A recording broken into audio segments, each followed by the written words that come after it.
அனைவரையும் சமமாக கருதும் துலாம் ராசி அன்பர்களே, இதுவரை களத்திர ஸ்தானமான 7ஆம் ராசியில் இருந்து வந்த குரு பகவான் சித்திரை மாதம் 18ஆம் நாள் முதல் அஷ்டமஸ்தானமான 8ஆம் வீட்டில் இருந்து சுப மற்றும் அசுப பலன்களை வழங்குகிறார்.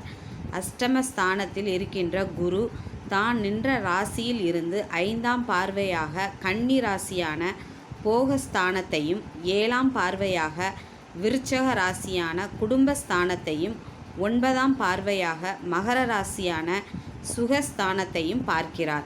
குரு 5ஆம் பார்வையாக போகஸ்தானத்தை பார்ப்பதால் நீண்ட நாட்களாக இழுபறியாக இருந்து வந்த பணிகளை செய்து முடிப்பீர்கள்.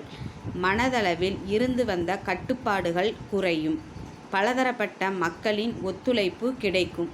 தூரதேச பயணம் தொடர்பான முயற்சிகள் சிலருக்கு கைகூடும்.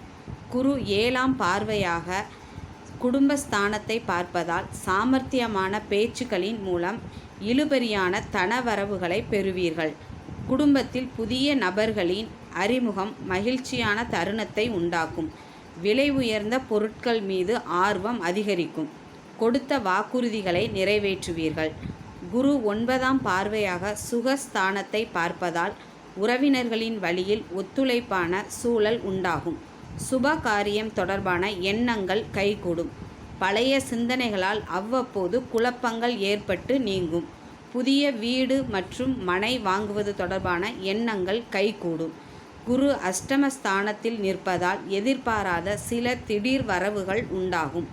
வழக்கு தொடர்பான விஷயங்களில் திருப்பங்கள் ஏற்படும். இனம் புரியாத சிந்தனைகளால் மனதளவில் குழப்பம் உண்டாகும்.